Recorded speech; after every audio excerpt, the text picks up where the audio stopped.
Welcome to new TV Telugu. Mega prince Varun Tej కథానాయకుడిగా దర్శకుడు Merlapaka Gandhi రూపొందిస్తున్న horror comedy చిత్రం కొరియన్ కనకరాజు ఎంతో ఆసక్తిగా ఎదురుచూస్తున్న ఈ సినిమా విడుదల తేదీని చిత్ర బృందం శుక్రవారం అధికారికంగా ప్రకటించింది.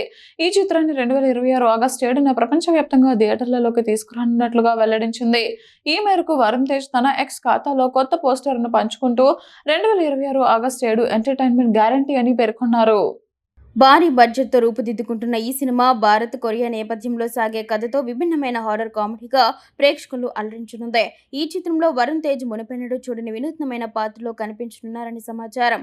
ఇప్పటికే మార్చి నెలలో కొరియాలో వరుణ్ తేజ్, రితికా నాయక్, సత్యలపై కీలక సన్నివేశాలు, పాటలను చిత్రీకరించి చివరి షెడ్యూల్ను పూర్తి చేశారు. ఏప్రిల్లో విడుదలైన కంస హమ్నిదా పాటకు మంచి స్పందన లభించింది.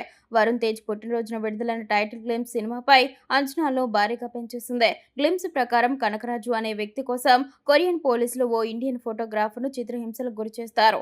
ఇంతలో ఓ పౌర్ణమి రాత్రి తన దేహంపై ఆత్మ ఆవహించిన కనకరాజు పోలీస్ స్టేషన్లోకి ప్రవేశించి సమురాయ్ కత్తితో పోలీసులను అంతం చేస్తాడు.